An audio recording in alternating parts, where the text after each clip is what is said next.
ਭਾਰਤ ਵਿੱਚ ਜ਼ਿਆਦਾਤਰ ਡੈਮਾਂ ਦਾ ਨਿਰਮਾਣ ਅਤੇ ਰੱਖ ਰਖਾਅ ਰਾਜਾਂ ਦੁਆਰਾ ਕੀਤਾ ਜਾਂਦਾ ਹੈ, ਜਦੋਂ ਕਿ ਕੁਝ ਡੈਮਾਂ ਦਾ ਪ੍ਰਬੰਧਨ ਖੁਦ ਮੁਖਤਿਆਰ ਸੰਸਥਾਵਾਂ ਜਿਵੇਂ ਕਿ ਦਾਮੋਦਰ ਵੈਲੀ ਕਾਰਪੋਰੇਸ਼ਨ ਅਤੇ ਭਾਖੜਾ ਵਿਆਸ ਪ੍ਰਬੰਧਨ ਬੋਰਡ ਦੁਆਰਾ ਕੀਤਾ ਜਾਂਦਾ ਹੈ। ਕੇਂਦਰ ਸਰਕਾਰ ਦੁਆਰਾ ਡੈਮ ਸੁਰੱਖਿਆ ਬਿੱਲ ਲਿਆਂਦਾ ਗਿਆ, ਜਿਸ ਨਾਲ ਕੇਂਦਰ ਨੇ ਭਾਰਤ ਵਿੱਚ 5200 ਤੋਂ ਵੱਧ ਵੱਡੇ ਡੈਮ ਅਤੇ ਇਸ ਸਮੇਂ ਨਿਰਮਾਣ ਅਧੀਨ ਲਗਭਗ 450 ਡੈਮਾਂ ਨੂੰ ਆਪਣੇ ਅਧੀਨ ਕਰ ਲਿਆ। ਡੈਮ ਸੁਰੱਖਿਆ ਬਿੱਲ ਨੂੰ ਅਗਸਤ 2019 ਵਿੱਚ ਲੋਕ ਸਭਾ ਵਿੱਚ ਪਾਸ ਕੀਤਾ ਗਿਆ ਸੀ ਅਤੇ ਦਸੰਬਰ 2021 ਵਿੱਚ ਰਾਜ ਸਭਾ ਵਿੱਚ ਵੀ ਮਨਜ਼ੂਰ ਕਰ ਲਿਆ ਗਿਆ। ਹਾਲਾਂਕਿ ਇਸ ਬਿੱਲ ਦਾ ਵਿਰੋਧੀ ਧਿਰ ਵੱਲੋਂ ਵਿਰੋਧ ਵੀ ਕੀਤਾ ਗਿਆ ਸੀ।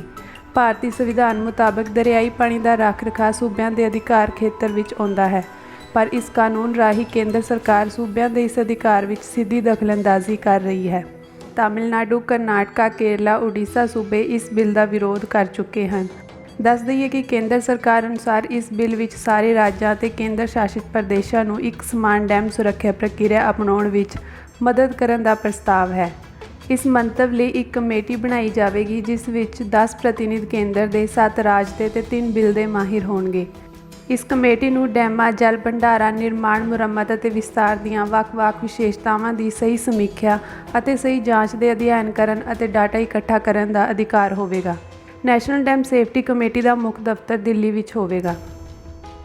ਤਾਮਿਲਨਾਡੂ ਦੇ ਮੁੱਖ ਮੰਤਰੀ M.K. ਸਟਾਲਿਨ ਨੇ ਡੈਮ ਸੁਰੱਖਿਆ ਐਕਟ ਦਾ ਵਿਰੋਧ ਕਰਦੇ ਹੋਏ ਰਾਜਾਂ ਦੇ ਹਿੱਤਾਂ ਨੂੰ ਧਿਆਨ ਵਿੱਚ ਨਾ ਰੱਖਣ ਲਈ ਕੇਂਦਰ ਸਰਕਾਰ ਦੀ ਸਖਤ ਨਿੰਦਾ ਕੀਤੀ ਸੀ।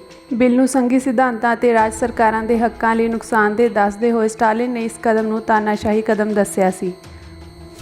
ਉਨ੍ਹਾਂ ਕਿਹਾ ਸੀ ਕਿ ਕੇਂਦਰ ਸਰਕਾਰ ਜਮਹੂਰੀ ਸੰਸਦ ਦੀ ਮਰਿਆਦਾ ਜਾਂ ਭਾਰਤੀ ਸੰਵਿਧਾਨ ਦੀ ਪਰਵਾਹ ਕੀਤੇ ਬਿਨਾਂ ਰਾਜ ਸਰਕਾਰਾਂ ਦੇ ਅਧਿਕਾਰਾਂ ਨੂੰ ਹੜਪਣ ਦੀ ਕੋਸ਼ਿਸ਼ ਕਰ ਰਹੀ ਹੈ।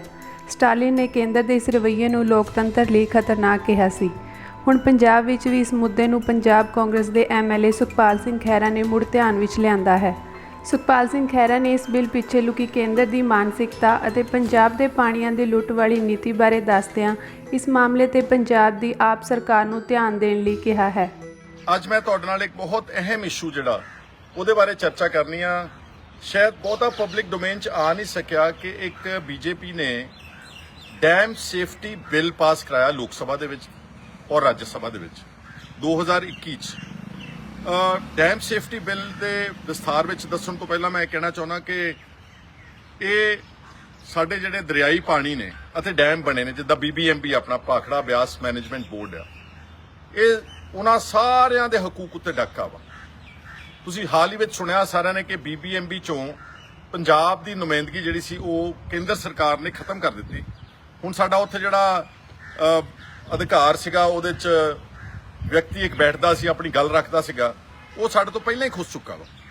ਪਰ ਆ ਜਿਹੜਾ ਡੈਮ ਸੇਫਟੀ ਬਿੱਲ ਲੈ ਕੇ ਆਈ ਹੈ BJP, ਇਹਦੇ ਮਨਸੂਬੇ ਹੋਰ ਵੀ ਬਹੁਤ ਖਤਰਨਾਕ ਨੇ, ਜਿਨ੍ਹਾਂ ਬਾਰੇ ਤੁਹਾਡੇ ਨਾਲ ਮੈਂ ਚਰਚਾ ਕਰਨਾ ਚਾਹੁੰਦਾ। ਔਰ ਇਹ ਮੈਂ ਭਗਵੰਤ ਸਿੰਘ ਮਾਨ ਜਿਹੜੇ ਚੀਫ ਮਿਨਿਸਟਰ ਨੇ ਪੰਜਾਬ ਦੇ, ਉਹਨਾਂ ਨੂੰ ਅੱਜ ਮੈਂ ਚਿੱਠੀ ਵੀ ਲਿਖ ਰਿਹਾ ਵਾਂ, ਭੇਜ ਰਿਹਾ ਵਾਂ, ਤਾਂ ਕਿ ਇਸ ਡੈਮ ਸੇਫਟੀ ਬਿੱਲ ਦੇ ਮੁੱਦੇ ਤੇ ਵਿਧਾਨ ਸਭਾ ਦਾ ਇੱਕ ਸਪੈਸ਼ਲ ਸੈਸ਼ਨ ਬੁਲਾਇਆ ਜਾਵੇ। ਕਿਉਂਕਿ ਜਿਹੜੇ ਵੀ ਬਿੱਲ, ਜਿਹੜੇ ਐਕਟ, ਜਿੱਦਾਂ 3 ਕਾਲੇ ਖੇਤੀ ਕਾਨੂੰਨ ਬਣਾਏ ਸੀਗੇ, ਉਹ ਸਾਡੇ ਹਕੂਕ ਦੇ ਸਖਤ ਖਿਲਾਫ ਸੀ, ਕਿਸਾਨਾਂ ਦੇ ਸਖਤ ਖਿਲਾਫ ਸੀਗੇ। ਉਹਦੇ ਲਈ ਕਿੱਡਾ ਵੱਡਾ ਅੰਦੋਲਨ ਕਰਨਾ ਪਿਆ। ਬਾਅਦ ਵਿੱਚ ਪੰਜਾਬ ਦੀ ਵਿਧਾਨ ਸਭਾ 'ਚ ਅਸੀਂ ਇੱਕ ਮਤਾ ਵੀ ਪਾਸ ਕੀਤਾ 1 ਅਪ੍ਰੈਲ ਨੂੰ। ਹਾਲਾਂਕਿ ਉਹ ਮਤਾ ਹਲੇ ਸਿਰਫ ਪੰਜਾਬ ਦੇ ਗਵਰਨਰ ਤੱਕ ਹੀ ਪਿਆ ਵਾ, ਉਹ ਮਤਾ ਹਲੇ ਵਾਇਆ ਰਾਸ਼ਟਰਪਤੀ ਸਰਕਾਰ ਦੇ ਕੋਲ ਨਹੀਂ ਪਹੁੰਚਿਆ। ਉਸ ਤੋਂ ਮੈਂ ਬਾਅਦ ਵਿੱਚ ਆਊਂਗਾ। ਲੇਕਿਨ ਜਿਹੜਾ ਡੈਮ ਸੇਫਟੀ ਐਕਟ ਬਿੱਲ 2021, ਉਹਦੇ ਜਿਹੜੇ ਪ੍ਰਮੁੱਖ ਦੀਆਂ ਗੱਲਾਂ ਕਿਉਂ ਇਹ ਆਪਣੇ ਖਿਲਾਫ ਜਾ ਰਿਹਾ, ਖੇਤਰੀ ਪਾਰਟੀਆਂ ਦੇ ਤੇ ਸੂਬਿਆਂ ਦੇ ਅਧਿਕਾਰਾਂ ਦੇ ਖਿਲਾਫ ਕਿਉਂ ਆ, ਉਹਦੇ ਤੇ ਤੁਹਾਡੇ ਨਾਲ ਮੈਂ ਚਰਚਾ ਕਰਨਾ ਚਾਹੁੰਦਾ। ਇਹ ਜਿਹੜਾ ਬਿੱਲ ਹੈ, ਇਹ ਬਿੱਲ ਕੇਂਦਰ ਸਰਕਾਰ ਨੂੰ ਡੈਮਾਂ ਦੀ ਨਿਗਰਾਨੀ, ਸੰਚਾਲਨ, ਦੇਖ-ਰੇਖ, ਜਾਂਚ ਪੜਤਾਲ, ਪਣ ਬਿਜਲੀ ਸੰਬੰਧੀ ਕਾਨੂੰਨਾਂ ਬਣਾਉਣ ਦਾ ਅਧਿਕਾਰ ਦਿੰਦੀ ਹੈ। ਮਤਲਬ ਜਿਹੜੇ ਪਹਿਲਾਂ ਡੈਮਸ, ਕਿਉਂਕਿ ਜਿਹੜਾ ਇਹ ਬੇਸਿਕਲੀ ਜਿਹੜਾ ਕਨਸਟੀਟਿਊਸ਼ਨ ਦਾ ਇੱਕ ਆਰਟੀਕਲ ਹੈਗਾ ਵਾ, ਉਹਦੇ ਮੁਤਾਬਕ ਜਿਹੜੇ ਡੈਮ ਸੀ, ਜਿਹੜੀ ਸਟੇਟ ਵਿੱਚ ਆਉਂਦੇ ਸੀਗੇ, ਉਹ ਉਹਨਾਂ ਦੇ ਅਧਿਕਾਰ ਖੇਤਰ ਵਿੱਚ ਸੀ। ਜਿਹੜਾ ਦਰਿਆ ਕਿਸੇ ਸਟੇਟ ਦੇ ਵਿੱਚ ਹੀ ਲੰਘਦਾ ਸੀਗਾ, ਉਹਦਾ ਦਰਿਆਈ ਪਾਣੀ ਦਾ ਅਧਿਕਾਰ ਉਸ ਸੂਬੇ ਦਾ ਸੀਗਾ। ਪਰ ਇਸ ਨਵੇਂ ਡੈਮ ਸੇਫਟੀ ਬਿੱਲ ਨੇ ਸਾਰੇ ਡੈਮਾਂ ਦੇ ਅਧਿਕਾਰ ਜਿਹੜੇ ਨੇ, ਉਹ ਜਿਹਦੇ 'ਚ ਮੈਂ ਪੜ੍ਹ ਦਿੱਤਾ, ਦੁਬਾਰਾ ਪੜ੍ਹ ਦੇਣਾ। ਨਿਗਰਾਨੀ, ਸੰਚਾਲਨ, ਦੇਖ-ਰੇਖ, ਜਾਂਚ ਪੜਤਾਲ, ਪਣ ਬਿਜਲੀ ਸੰਬੰਧੀ ਕਾਨੂੰਨ ਬਣਾਉਣ ਦੇ ਅਧਿਕਾਰ ਕੇਂਦਰ ਸਰਕਾਰ ਨੇ ਆਪਣੇ ਹੱਥ ਵਿੱਚ ਲੈ ਲਏ ਨੇ, ਕਿਉਂਕਿ ਉਹਨਾਂ ਦੇ ਉੱਥੇ ਮੈਜੋਰਿਟੀ BJP ਦੀ। ਜੋ ਮਰਜ਼ੀ ਬਿੱਲ ਪਾਸ ਕਰਾਈ ਚੱਲਣ। ਦੂਸਰਾ ਹੈਗਾ ਕਿ ਡੈਮ ਸੁਰੱਖਿਆ ਬਿੱਲ ਦੇ ਮੁੱਖ ਹਿੱਸੇ ਕੀ ਹਨ। ਇਹ ਬਿੱਲ ਰਾਹੀਂ 2 ਕੇਂਦਰ ਅਤੇ 2 ਸੂਬਿਆਂ ਦੀਆਂ ਕਮੇਟੀਆਂ ਬਣਾਈਆਂ ਜਾਣਗੀਆਂ। ਮਤਲਬ 2 ਕਮੇਟੀਆਂ ਸੈਂਟਰ ਬਣਾਵੇਗੀ ਤੇ 2 ਕਮੇਟੀਆਂ ਉੱਥੋਂ ਦੀਆਂ ਸਟੇਟਸ ਬਣਾਉਣਗੀਆਂ। ਕੇਂਦਰੀ ਡੈਮ ਸੁਰੱਖਿਆ ਕਮੇਟੀ, ਇੱਕ ਕਮੇਟੀ ਇਹ ਬਣੇਗੀ। ਇਹ ਕਮੇਟੀ ਡੈਮ ਦੀ ਸੁਰੱਖਿਆ ਲਈ ਨੀਤੀਆਂ ਬਣਾਵੇਗੀ। ਮਤਲਬ ਕਿ ਡੈਮ ਕਿੱਦਾਂ ਫੰਕਸ਼ਨ ਕਰੇਗਾ ਇਹ ਸੈਂਟਰ ਦੀ ਕਮੇਟੀ ਤੈਅ ਕਰੇਗੀ। ਦੂਸਰੀ ਹੈਗੀ ਆ ਕੇਂਦਰੀ ਡੈਮ ਸੁਰੱਖਿਆ ਅਥਾਰਟੀ। ਇਹ ਅਥਾਰਟੀ ਆ, ਇਸ ਦਾ ਕੰਮ ਕੇਂਦਰੀ ਡੈਮ ਸੁਰੱਖਿਆ ਕਮੇਟੀਆਂ ਦੀ ਨੀਤੀਆਂ ਨੂੰ ਲਾਗੂ ਕਰਵਾਉਣਾ ਅਤੇ ਸੂਬਾ ਕਮੇਟੀਆਂ ਨੂੰ ਤਕਨੀਕੀ ਸਹਾਇਤਾ ਦੇਣਾ ਹੋਵੇਗਾ। ਮਤਲਬ ਕਿ ਜਿਹੜੀ ਸੈਂਟਰਲਾਈਜ਼ਡ ਕਮੇਟੀ ਤੇ ਸੈਂਟਰਲਾਈਜ਼ਡ ਅਥਾਰਟੀ ਹੋਵੇਗੀ ਡੈਮ ਸੇਫਟੀ ਅਥਾਰਟੀ, ਉਹ ਸਟੇਟਸ ਦੀਆਂ ਕਮੇਟੀਆਂ ਨੂੰ ਦਿਸ਼ਾ ਨਿਰਦੇਸ਼ ਦੇਵੇਗੀ, ਡਾਇਰੈਕਸ਼ਨ ਦੇਵੇਗੀ ਕਿ ਤੁਸੀਂ ਕੀ ਕਰਨਾ।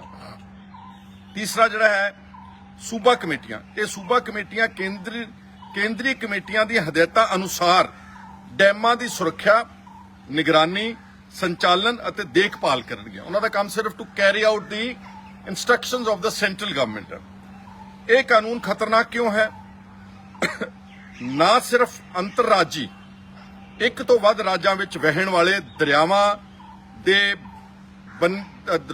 ਤੇ ਬਣੇ ਡੈਮਾਂ ਤੇ ਸਗੋਂ ਇੱਕੋ ਰਾਜ ਵਿੱਚ ਵਹਿਣ ਵਾਲੇ ਦਰਿਆਵਾਂ ਤੇ ਬਣੇ ਡੈਮਾਂ ਦੀ ਵੀ ਇਹਨਾਂ ਕਾਨੂੰਨ ਰਾਹੀਂ ਕੇਂਦਰ ਕਬਜ਼ਾ ਹੋ ਜਾਵੇਗਾ। ਮਤਲਬ ਕਿ ਜਿਹੜੇ ਇੰਟਰਸਟੇਟ ਡੈਮਸ ਨੇ, ਇੰਟਰਸਟੇਟ ਰਿਵਰਸ ਦੇ ਉੱਤੇ ਡੈਮਸ ਨੇ, ਜਿੱਦਾਂ ਹੁਣ BBMP ਇਹਨਾਂ ਨੇ ਕਰਾਰ ਦੇ ਦਿੱਤਾ ਹੋਇਆ। ਪਹਿਲਾਂ ਜਦੋਂ ਪੰਜਾਬ ਦੀ ਵੰਡ ਹੋਈ ਤਾਂ ਇਹਨਾਂ ਨੇ 2-3 ਸੂਬਿਆਂ ਨੂੰ ਉਹ ਡੈਮ ਸਾਂਝਾ ਕਰ ਦਿੱਤਾ। ਉਹਦਾ ਅਧਿਕਾਰ ਵੀ ਉਹਨਾਂ ਨੇ ਆਪਣੇ ਕੋਲ ਲੈ ਲਿਆ। ਲੇਕਿਨ ਜਿਹੜਾ ਪਿਓਰਲੀ ਸਟੇਟ ਦਾ ਡੈਮ ਹੈ, ਜਿਹੜਾ ਪਿਓਰਲੀ ਰਿਵਰਸ ਜਿਹੜੀਆਂ ਸਟੇਟ ਦੇ ਵਿੱਚ ਵਹਿੰਦੀਆਂ ਨੇ, ਉਹਨਾਂ ਦੇ ਕੰਟਰੋਲ ਵੀ ਇਸ ਕਾਨੂੰਨ ਦੇ ਹਿਸਾਬ ਦੇ ਨਾਲ ਉਹਨਾਂ ਨੇ ਲੈ ਲਿਆ। ਦੂਸਰਾ, ਇਹਨਾਂ ਕਾਨੂੰਨਾਂ ਦੀ ਦੁਰਵਰਤੋਂ ਕਰਕੇ ਕੇਂਦਰ ਸਿਰਫ ਨੋਟੀਫਿਕੇਸ਼ਨਾਂ ਰਾਹੀਂ ਕੇਂਦਰ ਅਤੇ ਸੂਬਾ ਕਮੇਟੀਆਂ ਦੀਆਂ ਤਾਕਤਾਂ ਘਟਾ ਜਾਂ ਵਧਾ ਸਕਦਾ ਹੈ। ਸਿਰਫ ਐਗਜ਼ੈਕਟਿਵ ਆਰਡਰ ਪਾਸ ਕਰਨਾ, ਜੋ ਵੀ ਪਾਵਰਸ ਇੱਧਰ ਉੱਧਰ ਕਰਨੀਆਂ ਉਹਦੇ ਨਾਲ ਛੇੜਛਾੜ ਕਰ ਸਕਦਾ।